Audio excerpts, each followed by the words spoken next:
The port of Kismayo is one of the most lucrative in the region.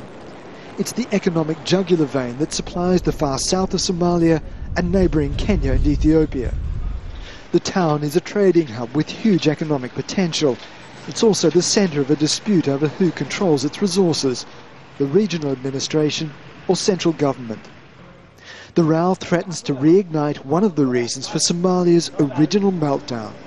The civil war which happened in Somalia, most of them they were thinking that it was concerning only a power issue or political issue, but some of them it was behind of economical issue.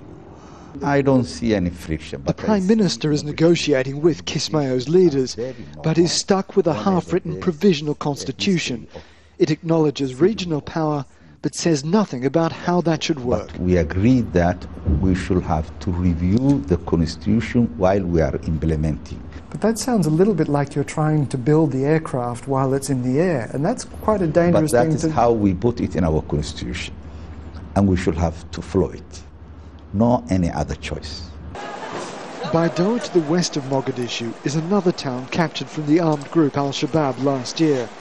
It's also a vibrant trading centre with its own emerging administration trying to work out its relationship with the national government. Here in Baidoa, as in regions right across Somalia, they're watching what's taking place in Kismayo very, very closely indeed because, well, nobody wants to start the fighting again. Everyone recognises that if the negotiations fall apart there, it'll have a destabilising effect right across the rest of the country.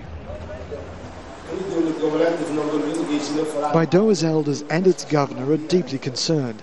They say they're committed to national unity, but they also understand the consequences of a fight over resources. But we want the international community to know, to keep an eye on what's happening in Kismayo. We have elements from Kenya, elements from Puntland, trying to really push forward looting those lands. The dispute in Kismayo is hundreds of kilometres from Baidoa, but because the constitution lies at the heart of this row, its implications run through the country, still struggling to end 20 years of war. Peter Gresta, Al Jazeera in Baidoa, Somalia.